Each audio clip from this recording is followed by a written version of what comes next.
We are entering a new era here. The first mood-lifting, antidepressant happy plant.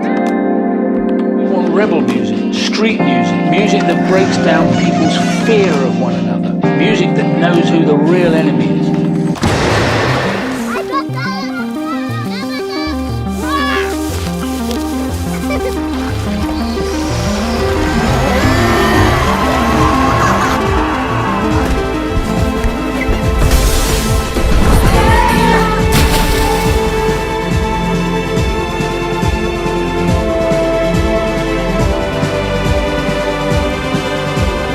J'ai fait des films très très différents dans ma vie.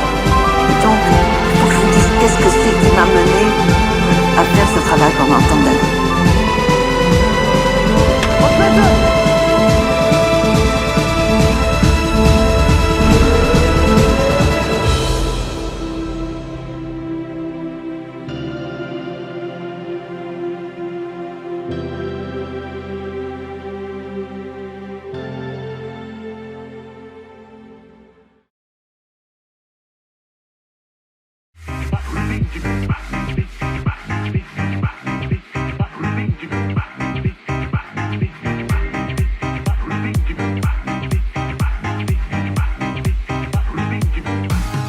Ladies and gentlemen.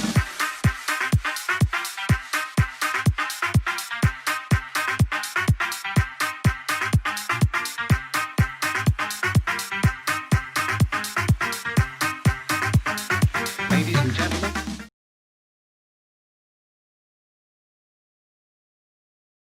Halo, selamat malam.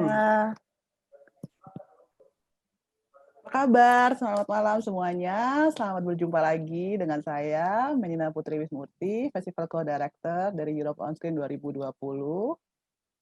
Dan Oh, harus gantian ya. Sorry. Belum di script hari ini soalnya. Karena biasanya kalau film talk itu biasanya kan gantian ya antara saya atau Putri. By the way, saya Noval Yazid, Festival Co-Director, dan baru untuk sesi spesial ini baru kita berdua yang yang meng-host teman-teman ini. Dan speaking of teman-teman, mohon ya ini udah dikasih tahu sama hostnya. Teman-teman mohon hidupkan kamera sekarang. Kalian sudah bisa nongol sekarang. ya, untuk semua teman-teman yang juga bergabung sebagai partisipan, teman-teman wartawan, mungkin juga teman-teman dari finalis yang lain, semua finalis yang tahun ini, SPP tahun ini, juga teman-teman dari penonton, terima kasih sudah bergabung di acara Film Talk Europe On Screen malam ini, di mana kita berkesempatan ngobrol bareng dengan para pemenang dari Short Film Pitching Project tahun 2019. Ya, dan mungkin kita mulai dari perkenalan dulu, mungkin dari Forget the Bomb dulu, habis itu Nebeng, habis itu Kisah Para Pencuri. Bisa perkenalkan kalian nama dan proyek kalian masing-masing. Silakan. Oke. Silakan, ya. Oke, tes. Halo, kedengeran tak? Ya, kedengeran. Oke. Halo semuanya, perkenalkan nama saya Lerian Krisdi, dipanggilnya Leri. Saya di sini sebagai sutradara dari film pendek Forget the Bomb in the Backyard We're Fine. Halo semuanya, kedengeran kan ya suaranya ya? Kedengeran kok. Oke, halo, perkenalkan, nama aku Sarah Natasja, panggil aja Sarnat. Aku kemarin bareng Larry sebagai produser di film Forget the Bomb in the Backyard We're Fine. Salam kenal. Terima kasih. Kemudian Nebeng. Ya, halo. Kedengeran nggak? Ya, kedengeran. Perkenalkan, nama saya Faisal Ibatullah, sutradara dari film Nebeng, Along the Road. Ya, Tika, bisa dikenalin. Oke. Halo semuanya, semoga sehat semua ya. Saya Tika, partnernya Faisal atau Ical di film Nebeng sebagai produser. Thank you, Ica. Kemudian silakan Kisah Para Pencuri. Tes. Cek. Yes. Assalamualaikum, selamat Waalaikumsalam. sore. Perkenalkan, saya Muhammad Erlangga Fauzan, biasa dipanggil Erlangga. Saya sebagai penulis skenario dan sutradara dari Kisah Para Pencuri.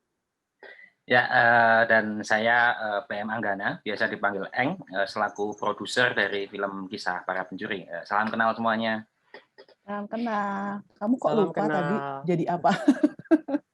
Produsernya. Oh, jadi produsernya. Oke, sip.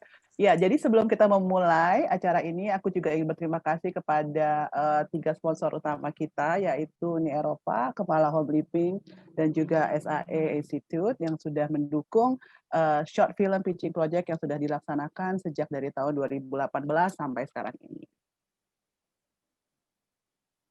Oke, nah kita baru saja selesai menyaksikan filmnya kurang lebih 2 jam yang lalu, tapi karena total durasinya 1 jam dari 3 film kalian, jadi kurang lebih udah 1 jam lebih, kecuali beberapa penonton mungkin saking sukanya sama film kalian, jadi nontonnya berulang kali lebih dari 1 kali. Nah, pertanyaan pertama mungkin buat semua.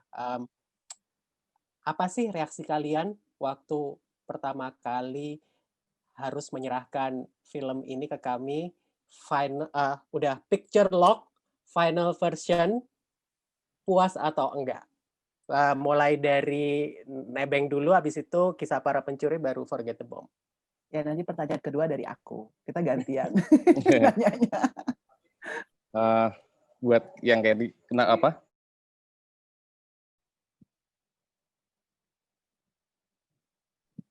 Faisal ke mute suaranya. Oke, pertama kali kita nyerahin file first look-nya itu kayak kita nggak nyangka aja sih kalau project ini bakal jadi gitu. Karena pas pandemi gini kayak, aduh kapan nih ya tayangnya, terus kayak nggak jelas gitu.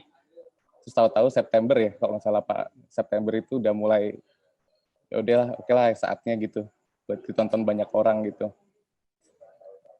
Gitu sih. Tika gimana, Tik? Reaksinya sih sama sih, kurang lebih sama Ical.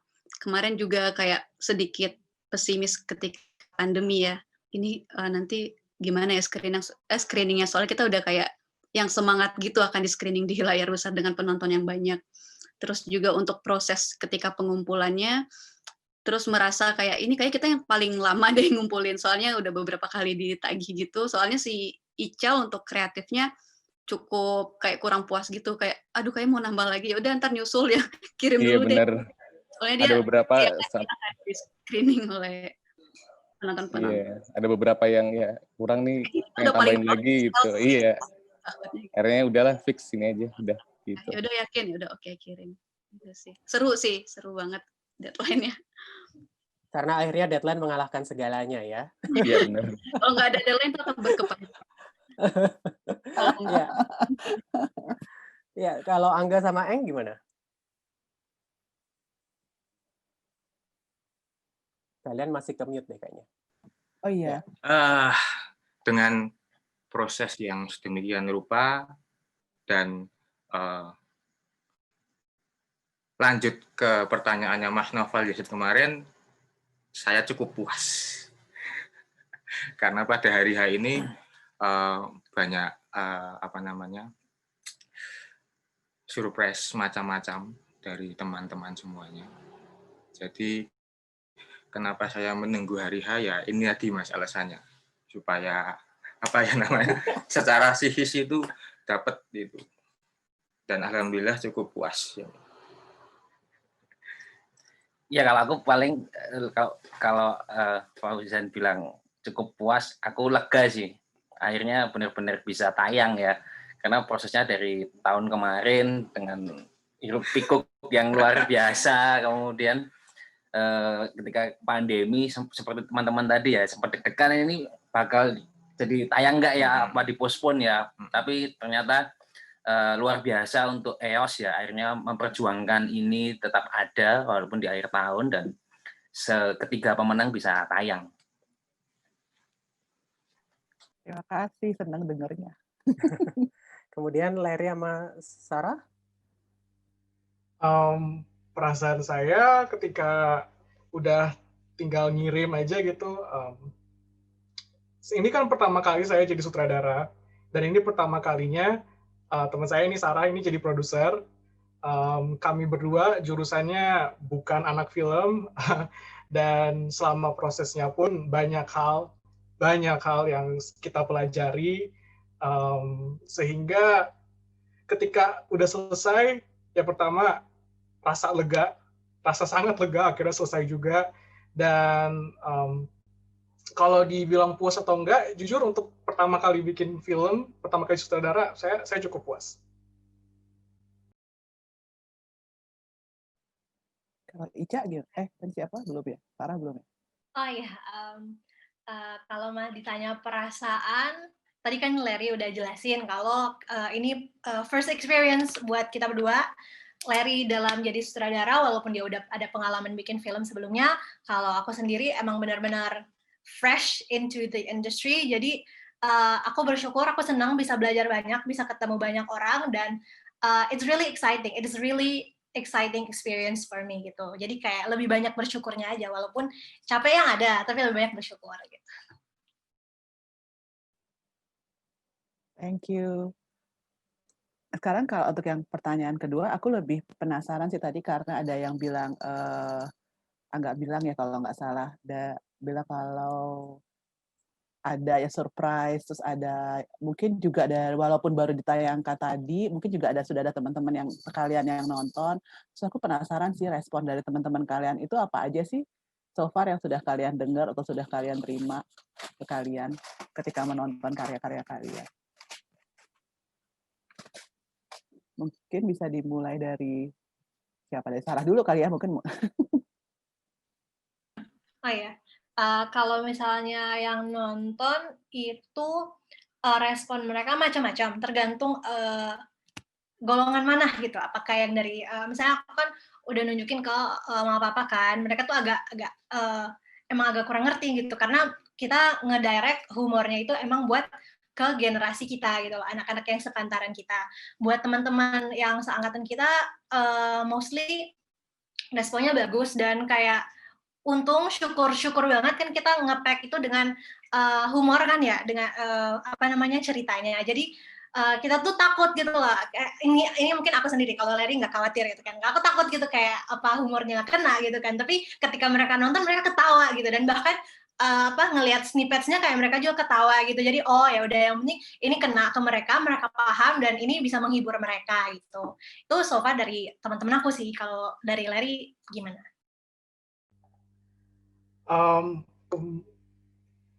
Saya ngelihat ada perbedaan antara Gen Z sama milenial gitu ya. Kalau ngelihat dari respon filmnya, buat saya ngerti-ngerti aja sih, karena film ini menceritakan cerita nyata dari saya sama Sarnat sendiri, ngomongin anak-anak kuliah. Jadinya yang ngerti pun sebenarnya lebih ke anak-anak kuliah gitu. Dan banyak yang bilang nonton ini jadi ingat zaman mereka masih di kosan, terutama karena di pandemi ini banyak yang disuruh pulang paksa kan. Jadinya tuh ketika nonton ini banyak yang bilang, aduh kangen ngekos nih, kangen main bareng temen gitu. Ya syukur sih. Aku juga ngerti kok, walaupun bukan generasi kuliahan. Bagaimana dengan teman-teman kisah para pencuri? Silakan Mas Fauzan. Ada beberapa teman yang langsung menghubungi, itu bilang sebagian besar itu responnya kalau dijadiin satu kata itu bahasa Jawanya apa ya? Nggak teli. Apa ya? Nggak teli. Indonesia nggak teli. Iya saya tahu. Tapi emang susah diterjemahkan ke bahasa Indonesia itu ya. Nyebelin gitu ya, nyebelin yang deket gitu ya. Iya. Dan nggak telinya gemes. Terus bilang, oh ada perasaan gemes, terus gembira gitu. Malah kok kaget. Oh aku menonton ini kok seneng ya, gembira ya gitu. Jadi surprise aja. Ya, jadi banyak feedback yang unik-unik gitu yang bikin surprise buat kami sih. Oke. Selanjutnya. Kalau dari Nebeng sih, so far baru beberapa teman aja nih yang udah nonton ya. responnya cukup positif. Cuman yang kita belum dapat feedback dari yang lain lagi sih. Jadi cuman beberapa orang doang yang ya feedbacknya positif aja sih. Kalau Tika gimana, Tik? Kalau dari hari ini sih ya, yang pertama merespon itu adalah kru di grup kita. Karena kita pasti postingnya ke mereka dulu, ramaikan ini yuk nonton. Terus cukup lega dan senang sih. Jadi kayak susah payah barang-barang tuh terbayar gitu. Dan ada untungnya kenapa screening online atau pas pandemi ini adalah kita bisa ngasih lihat film kita tuh lebih luas lagi. Mungkin kalau misalnya ini ada di event offline gitu ya, mungkin segmented kali ya. Jadi bisa kita kirim aku sih ngirimnya ke grup keluarga. Jadi benar-benar yang bukan cuma di generasi kita. Jadi sebenarnya bagus, maksudnya mereka support terus talentnya juga pada feedback. Aduh udah nonton nih, udah tayang, malah minta filmnya kayak gitu. Terus lebih ke support aja sih mereka. Puas dengan ternyata ada hasilnya yang bisa ditonton dari kerja keras kemarin gitu. Aduh, tadinya meragukan ya. Kalau misalnya diputar nanti secara offline, kalian takut ditimpukin kali ya. Kalau seandainya penonton nggak suka, kalau ini kan nggak bisa ditimpukin ya. Paling komen-komen aja kan di WhatsApp, apalah filmnya kurang ini. Kalau itu masih bisa lah. Oke, pertanyaan berikutnya nih, kebetulan yang nonton sekarang ini banyak banget teman-teman yang besok dan lusa akan pitching.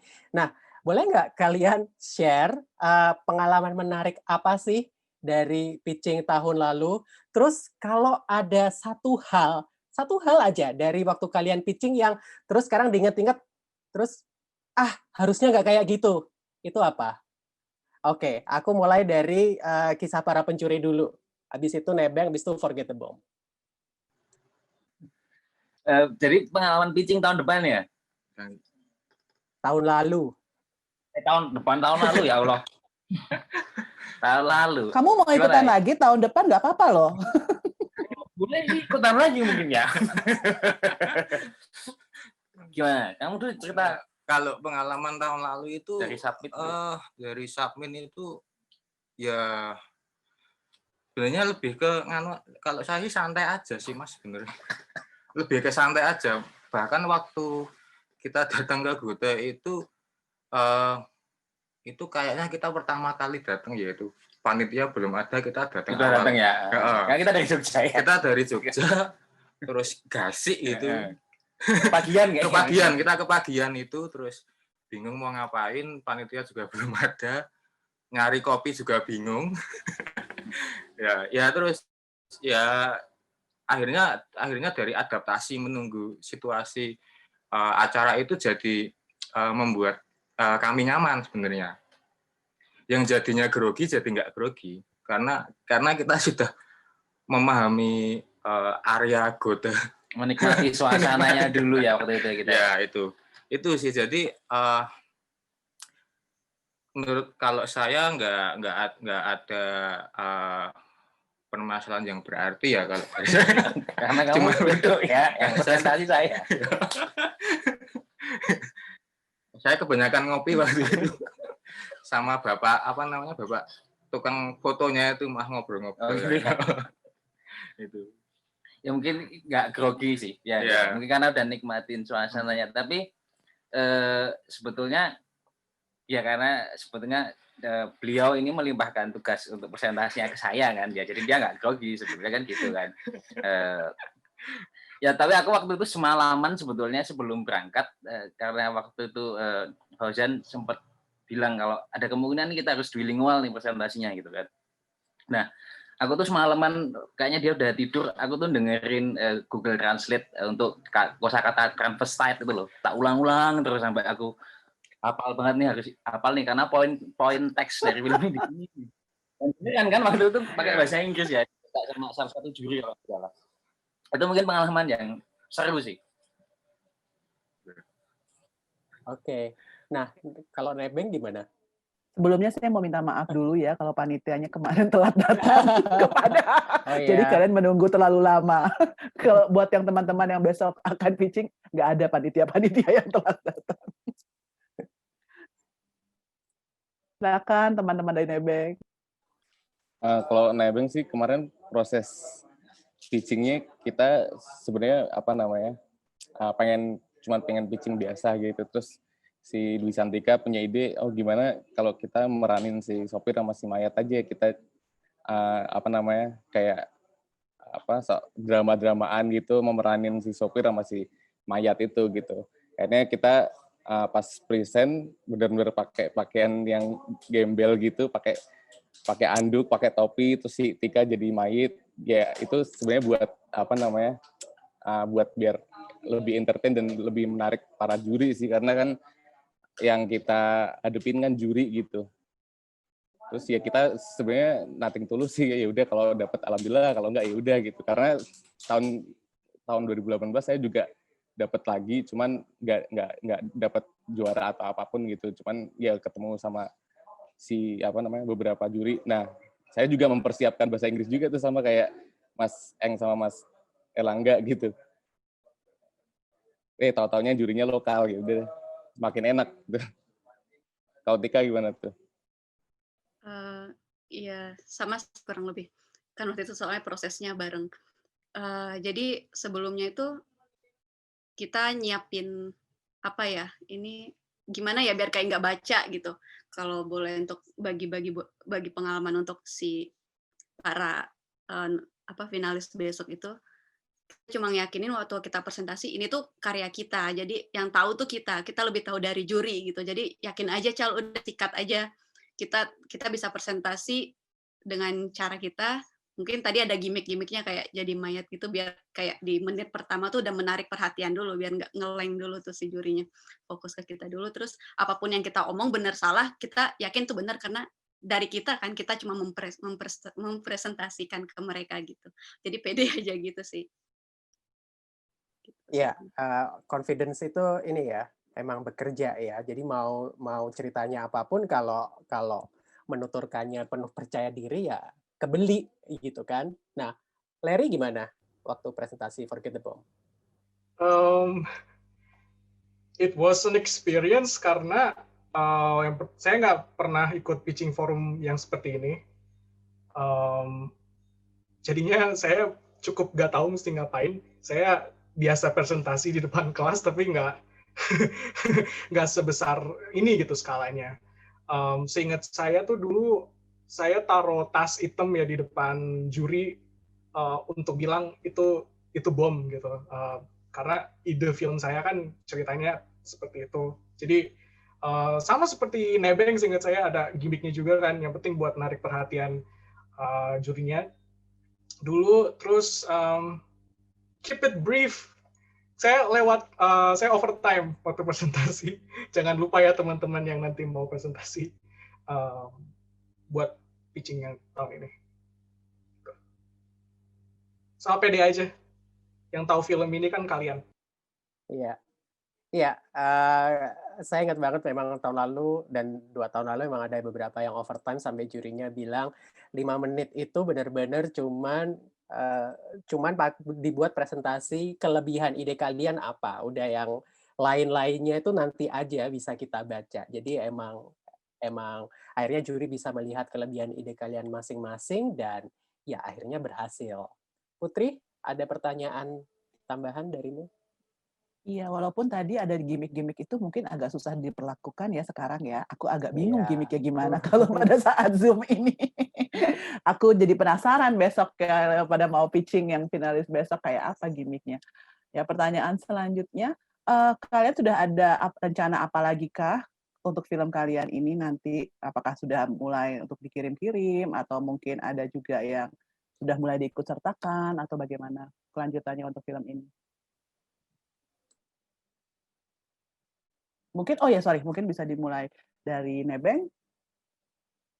Untuk distribusi film kita sih, kita masih pengen ke festival-festival sih, beberapa festival. Cuman emang lagi nyari-nyari ini yang cocok seperti apa, karena kan mungkin tiap festival punya tema masing-masing ya, tiap tahun misalnya gitu. Nah, kita mencoba buat nyari-nyari nih yang cocok seperti apa gitu. Ya, semoga cocok semua. Oke. Kalau terdekat sih sebenarnya kemarin setelah film kita jadi dan rapih gitu ya, kebetulan dan beruntungnya udah ada satu PH lokal yang tertarik untuk untuk memiliki karya kita ini. Jadi udah memberikan kontribusi juga.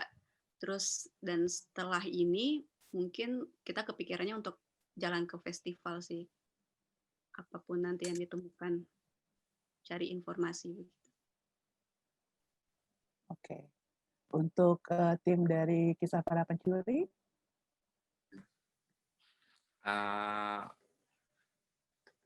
secara garis besar sama seperti Mas Faisal dan Mbak Dwi Santika ya, rencananya seperti itu, ingin didistribusikan ke festival-festival. Kami sedang mendata sebenarnya, tapi untuk jangka pendeknya kami berencana bagaimana caranya film ini diputar untuk pertama kali di Jogja sebenarnya.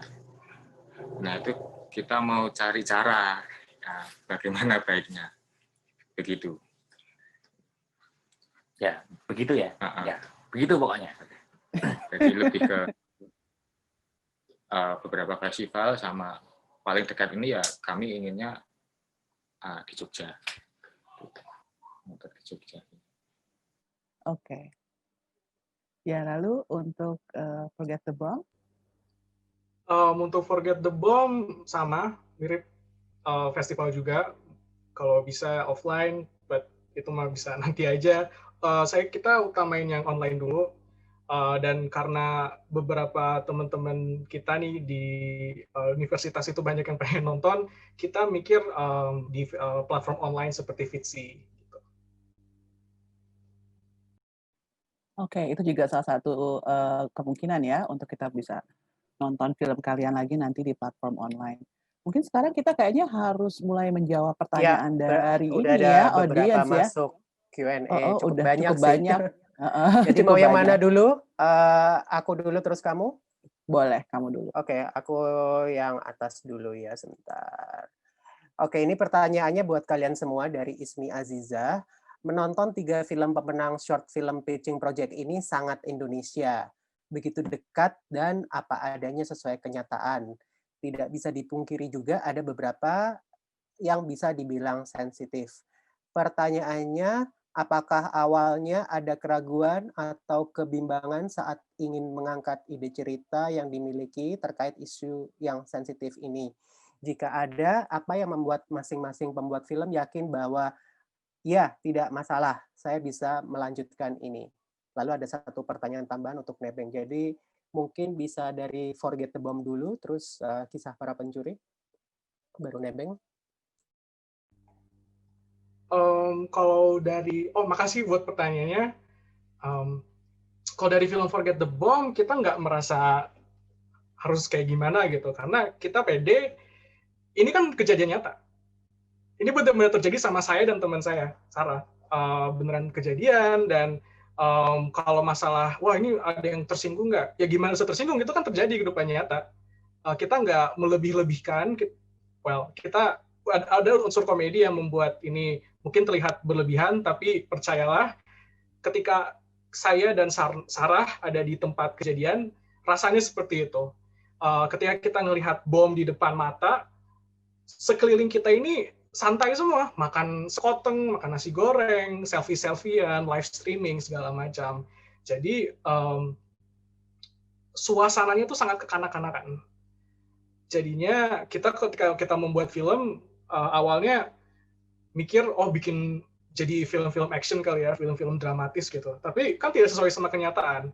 Dan saya ngerasa tidak genuine gitu kalau bikin film seperti itu. Makanya ketika saya membuat ide ceritanya, bikin jadi skrip, dibikin seperti lucu-lucuan komedi, sarkas, saya ngerasa nyaman, dan saya ngerasa nggak ada masalah di film ini gitu, karena kejadian nyata seperti itu. Kalau teman-teman Google, mungkin ada yang merhatiin di adegan liputan berita, ada headline di bawahnya, that's real.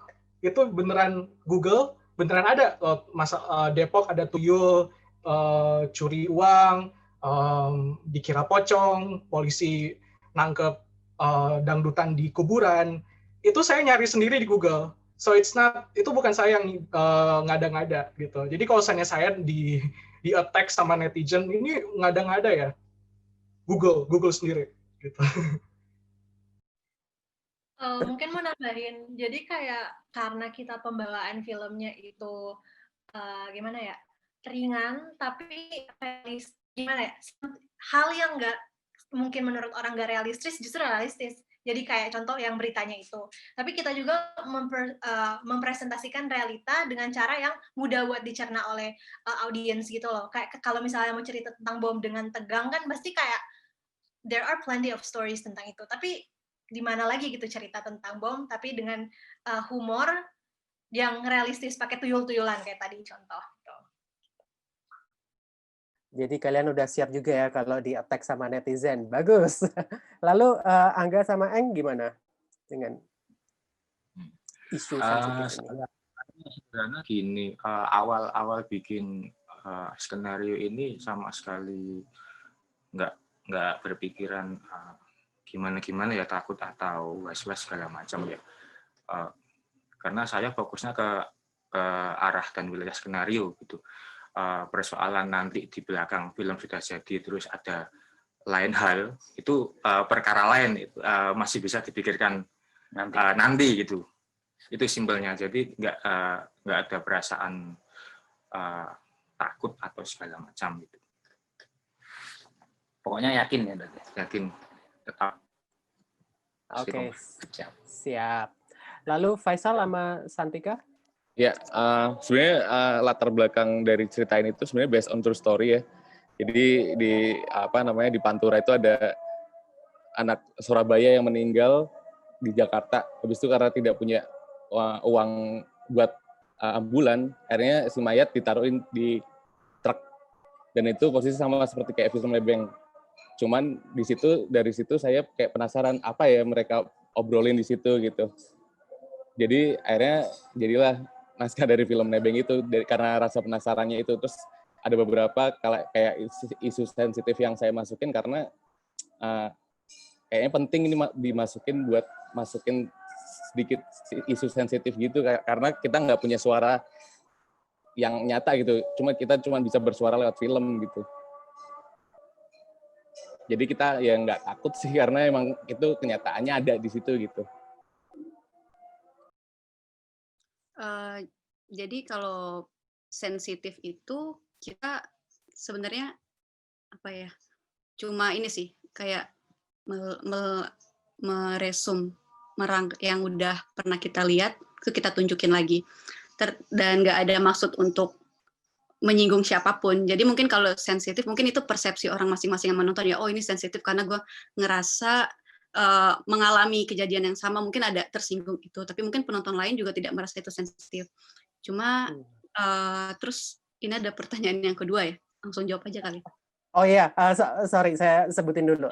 Dia pertanyaan tambahan untuk film Nebeng, tulisan pada truk apakah dibuat sesuai dengan keinginan pembuat film atau memang menemukan truk dengan tulisan yang wah cocok banget nih? Sebenarnya yang di truk itu emang beneran saya bikin ya, kata-katanya kayak gini aja, gini, terus depannya kayak apa, belakangnya kayak apa, emang kita pikirin sih, gitu. Karena si Ical kan copywriter juga, jadi kemarin juga lebih ribet ke kayak hampir detail kaos tuh pengen dikata-katain, jadi ada beberapa pesan-pesannya disampaikan di artistiknya dengan kata-kata kayak gitu. Oke, jadi detail banget ya. Oke, terima kasih Smim. Next question nanti Putri yang akan bacain.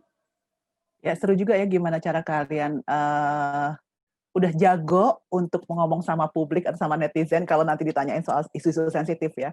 Soalnya aku juga baru ngeh juga sih sekarang ini, kok ternyata kita semua pemenang film pitching project EOS kita ini semua isunya seru-seru ya dan sensitif semua, isu sosial. Jadi aku suka pilihannya para juri.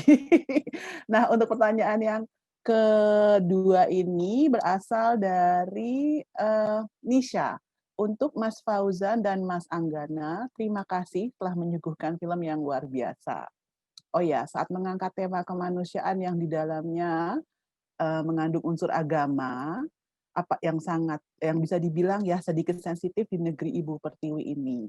Ada nggak sih perasaan was-was dan khawatir sesekali muncul pada rekan-rekan tim produksi? Maksudnya ketika sedang produksi ya, karena isunya tadi ya kalian angkat itu benar-benar, apalagi soal agama dan juga soal waria. Nanti gimana kalau kedepannya bakal ada demo atau pemberontakan? Waduh, pemberontakan. Heboh sekali. Ada demo atau pemberontakan yang menentang film ini atau sesuatu hal yang menganggap negatif film ini. Bagaimana cara kalian menyikapinya? Wah, Mbak Nisa sudah nonton nih filmnya. Berarti ini untuk teman-teman dari Kisah Para Pencuri. Monggo Mas Hozan dan Mas Angga.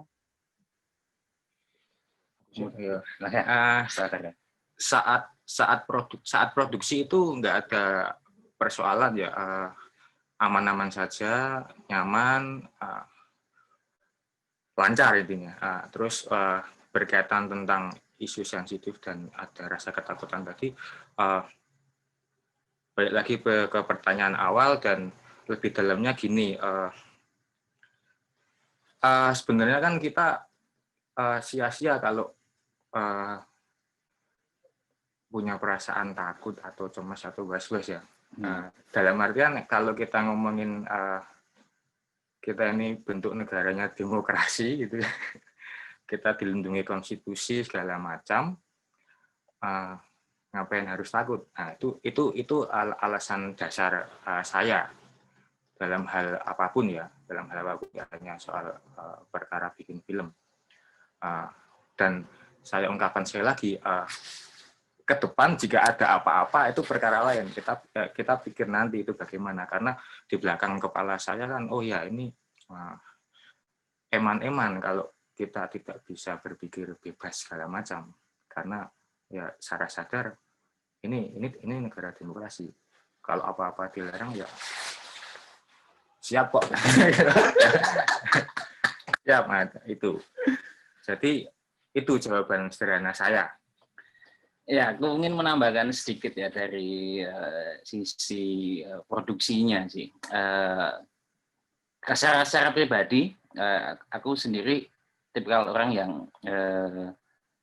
menyepakati bahwa salah satu fungsi seni apapun itu adalah menyuarakan hal-hal yang tidak bisa disuarakan gitu.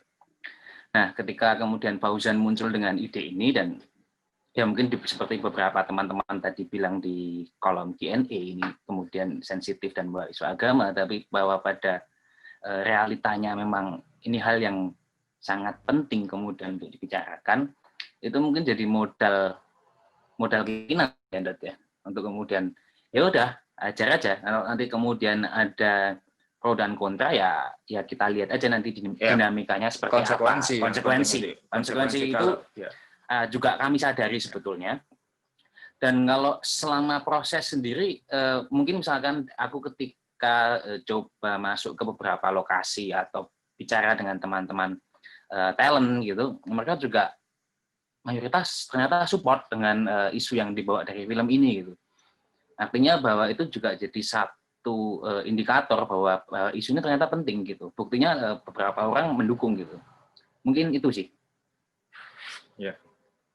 Ya, saya setuju dengan jawaban kalian bahwa Indonesia memang adalah negara demokrasi dan negara demokrasi harus menjamin kebebasan berekspresi semua rakyatnya. Jadi saya sangat suka dengan semua ide yang sudah kalian tayangkan di film, kalian di Kisah Para Pencuri, juga di Nebeng, dan juga di Forget the Bomb. Semuanya ide-ide yang sangat sensitif, dan kalau misalnya nanti ada apa-apa di kedepannya, eman-eman tadi seperti yang kayak Mas Angga, ya kita siap-siap aja. Itu nggak usah kita bikin sekarang, nanti aja pikirin. Oke, next question ini untuk film Forget the Bomb dari Wela Sherlita. Sepertinya dia wartawan, karena pertanyaannya, Forget the Bomb itu menampilkan reporter dan polisi di lokasi. Saya jadi ingat pengalaman pribadi liputan bom. Wow! Tapi sebenarnya seberapa besar exposure atau paparan media massa di benak kalian dalam kaitannya dengan produksi film kalian? Jadi Larry dan Sarah mungkin bisa jawab. Oke, yang saya tangkap adalah ketika di kejadian nyatanya seberapa besar sih peran dari media massa gitu di kejadian bom tersebut ya. Itu yang saya tangkap. Here's something funny, ini buat saya agak lucu. Banyak sekali wartawan-wartawan yang buru-buru datang ke tempat kejadian karena merasa ini bisa viral. Jadinya nggak peduli kamera nggak pakai apa, coba kamera HP. Dan saya ngerasa tipe jurnalisme seperti ini tuh udah sangat lumrah gitu ya di zaman sekarang. Saya lupa namanya apa social media journalism or something. Jadi itu kenapa? Jadinya citizen journalism. Oke, thank you Sarah. Jadinya tuh mungkin terlihat tidak besar, mungkin secara sinematik kelihatannya underwhelming. Ya cuma kamera HP doang, cuma pakai HP gitu, bukan pakai kamera besar-besar atau ya seperti yang ada di film-film gitu. Jadi buat saya, kita membuat hal ini makin lucu. Semua orang ngerasa, oh ini bisa dijadiin viral. Oh ini bisa dijadiin sensasi gitu. Berita yang saya dapatkan dari Google pun, dari warta websitenya itu pun, pakai clickbait judulnya. Sangat mencari sensasi gitu. Jadi itu buat saya nggak terlalu penting di kejadian nyata ini pengaruh media massanya seperti apa. Yang lebih penting adalah ketika saya melihat sendiri bagaimana peran jurnalisme dan peran media sekarang udah mulai bergeser ke beda bentuk ya, maksud saya. Buat saya ini wah seru gitu, menarik gitu. Jadi buat saya nggak terlalu penting besar atau kecilnya di produksi film ini. Saya lebih pengen ngasih tahu aja bahwa ini udah berubah. Media massa udah berubah.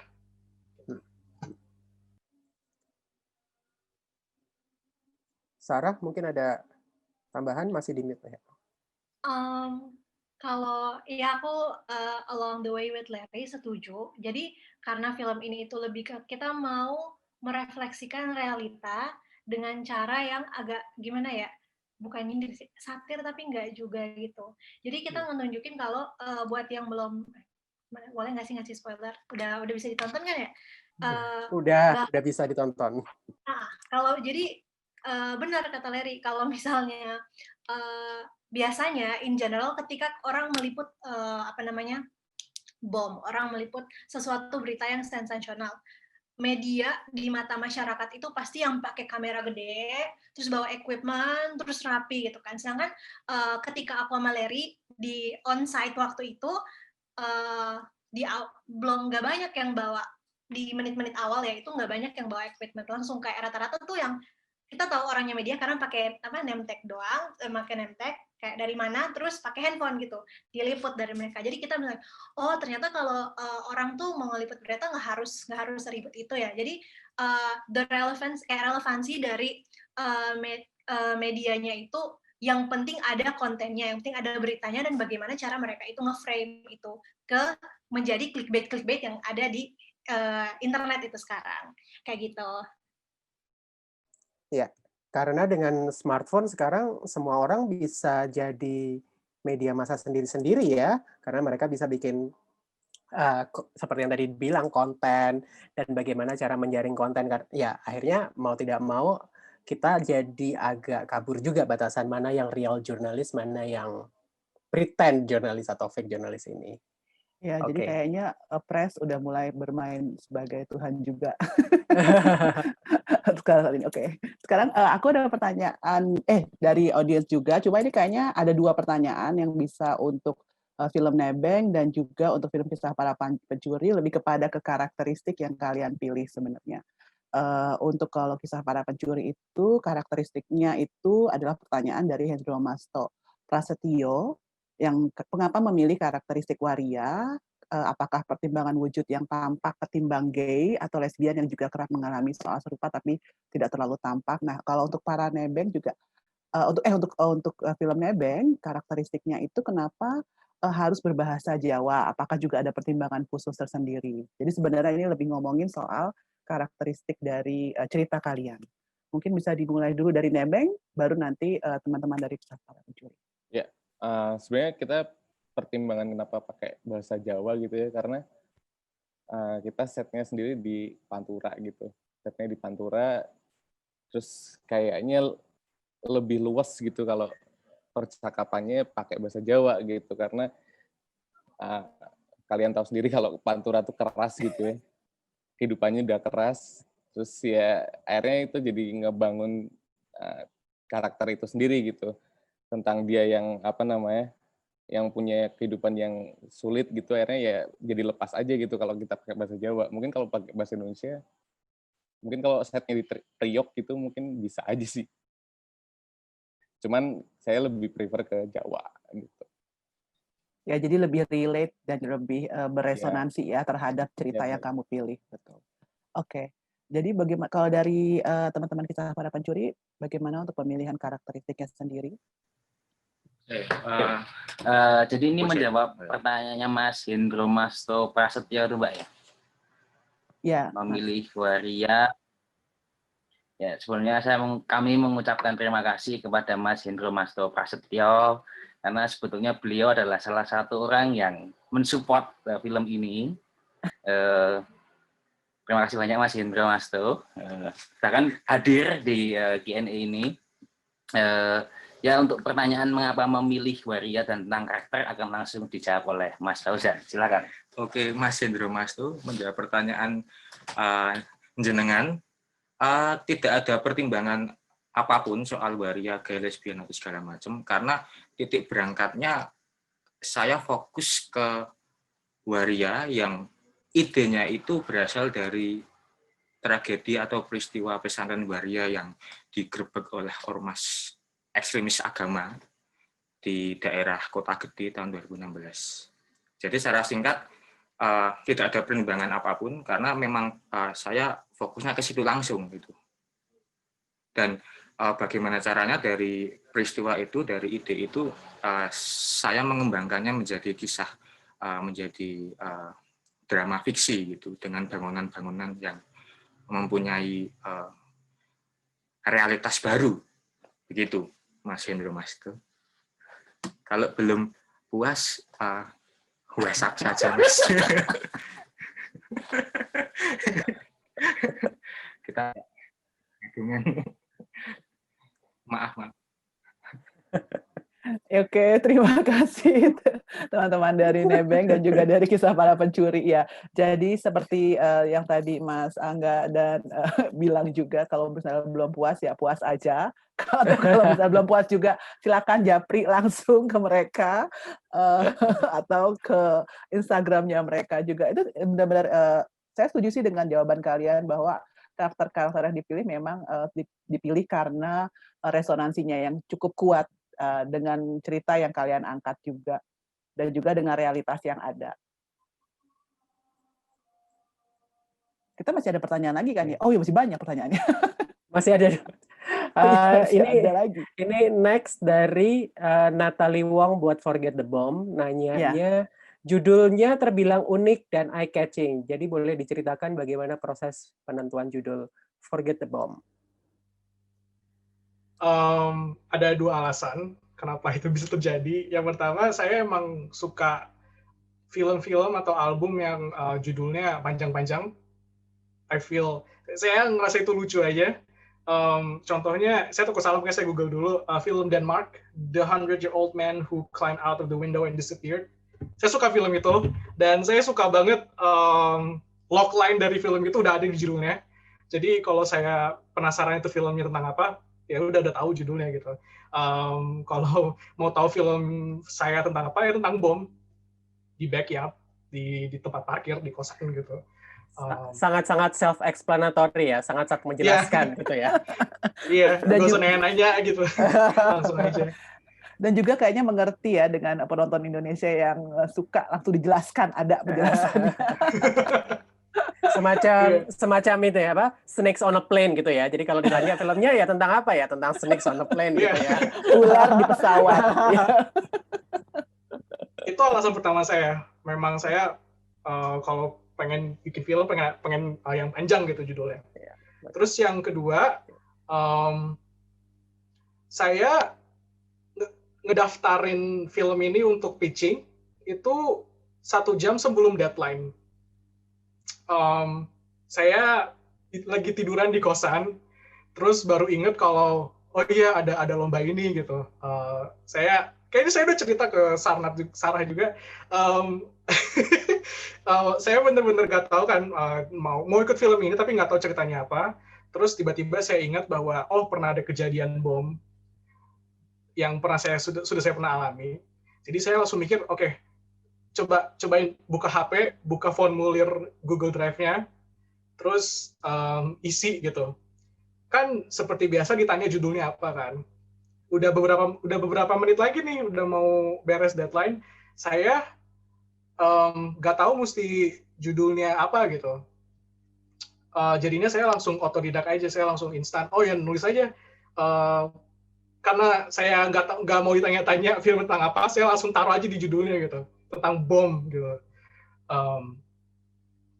Jadi ternyata saya baru menyadari bahwa terkadang ide yang paling bagus itu munculnya kalau sudah digencet gitu, sudah tidak ada jalan lain gitu. Makanya saya udah last minute ya. Udah last minute gitu. Biasalah, waktu itu masih mahasiswa, senangnya nge-deadline. Jadinya saya pakai judul yang panjang itu.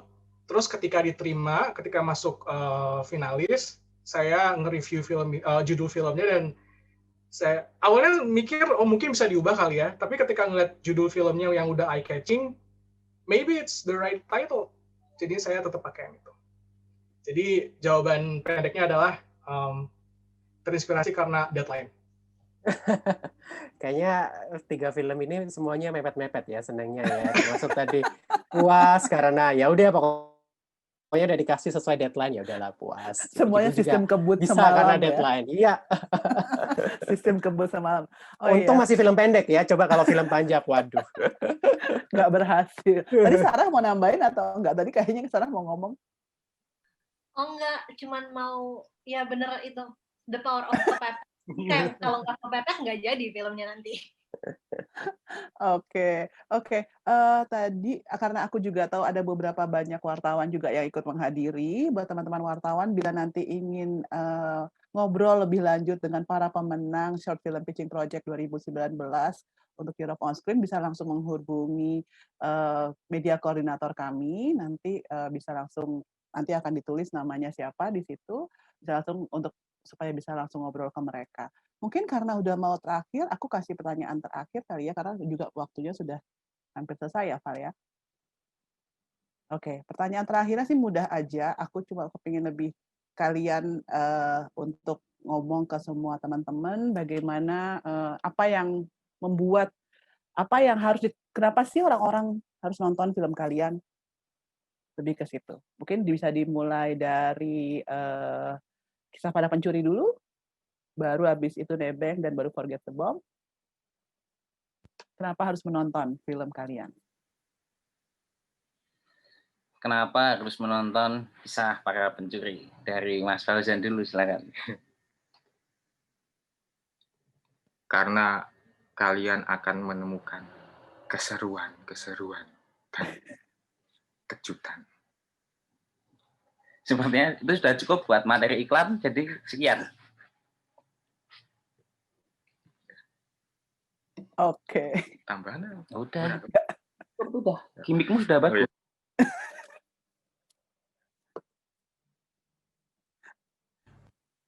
Oke, baik. Jadi, sudah cukup ya berarti ya. Gimiknya cuma sedikit aja. Iprit meneh. Oke, dari teman-teman Nebeng, bagaimana Faisal? Ya pertama kita mau ngucapin makasih buat kru sama talent nih, Mas Betet, si Ahong gitu, buat partisipasinya gitu. Terus kenapa orang-orang harus nonton film Nebeng? Karena mungkin bisa ngelihat sisi lain kehidupan manusia gitu. Nggak melulu ngeliatin sesuatu yang besar gitu. Cuman kita coba kalian bisa ngelihat sesuatu yang deket gitu. Itu tentang kehidupan perspektif orang-orang gitu sih, lebih kayak gitu. Tika? Mungkin ada pertimbangan juga kenapa harus nonton film Nebeng, teman-teman. Biar sedikit bersyukur. Ini kan film isinya masalah. Jadi pas kalian nonton nanti juga ada rasa, oh ternyata ada orang yang punya masalah jauh lebih berat daripada kalian. Bagus. Tadi saya sempat kaget isinya masalah. Oke. Oke, dari teman-teman Forget the Bomb. Untuk penutup sebenarnya saya mau bilang makasih dulu untuk setiap kru dan cast film Forget the Bomb. Thank you so much for everything. Akhirnya jadi juga. Terus kenapa kalian harus nonton film ini? Netizen tuh sering banget berpikir kota Depok kok aneh banget ya. Kok banyak banget berita-berita aneh yang ada di Depok. Kalau kalian pengen tahu kenapa bisa seaneh itu, nonton sendiri filmnya. Kalian akan ngerti kenapa. Terima kasih. Oke. Mau nambahin. Kenapa Silakan. teman-teman sekalian, semuanya audiens baik yang live maupun yang di YouTube itu harus banget nonton film Forget the Bomb in the Backyard We're Fine. Selain judulnya yang panjang dan pasti semoga bikin kepo. Yang kedua, kayaknya jarang banget ada film yang mampu bikin anak UI kangen Depok. Anak UI itu nggak ada yang pernah kangen Depok. Anak UI lulus udah mau cabut. Tapi kayaknya itu kalau nonton tuh kayak aduh, gitu kan.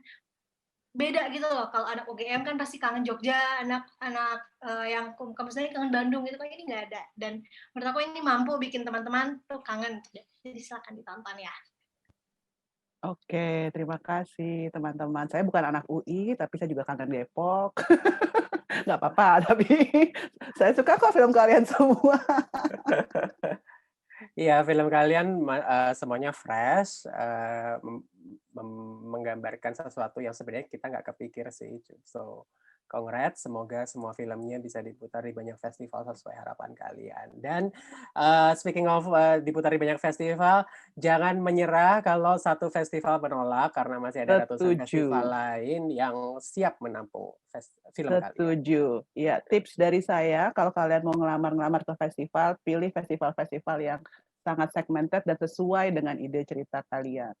Kalau misalnya ide cerita kalian misalnya tentang isu-isu sosial, isu-isu yang tadi teman-teman penonton pada bertanya soal sensitif, mungkin bisa juga didaftarkan ke festival-festival yang juga lebih mengangkat tema spesifik, misalnya tema-tema human rights, tema-tema sosial, tema-tema environmental, itu bisa juga dicari ke situ. Ya, dan ini hostnya barusan minta saya buat ngasih tahu bahwa film kalian sudah sold out.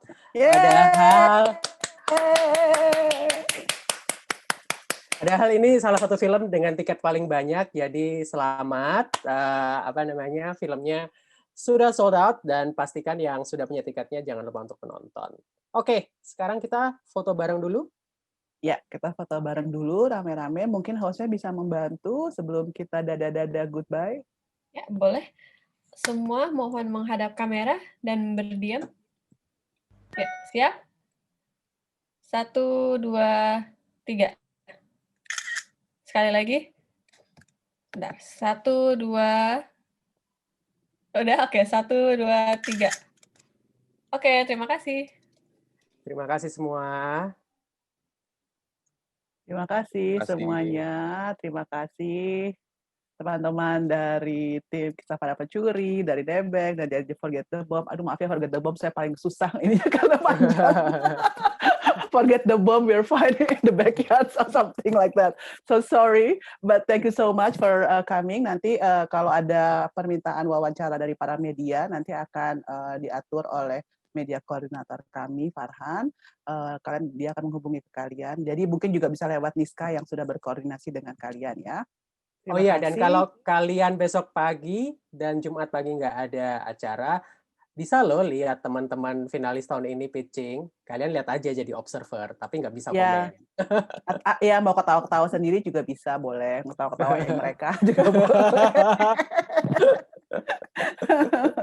Silakan. Terima kasih sekali lagi buat teman-teman semua. Good luck buat penayangan filmnya. Semoga bisa ditayangkan sesuai dengan yang kalian rencanakan, terutama juga yang ingin ditayangkan di Jogja dan di kota-kota lainnya. Di Depok juga mungkin, siapa tahu di UI juga bisa ditayangkan juga.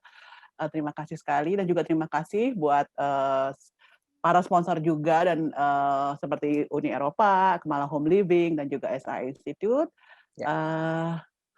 Kita masih ada film talk lagi habis ini, jangan lupa jam 9 bersama saya. Bersama Nova lagi, akan bertemu dengan Nova lagi. Kalau kalian mau ikutan silakan, karena kita akan ngobrol bareng dengan aktor dari film Amateurs.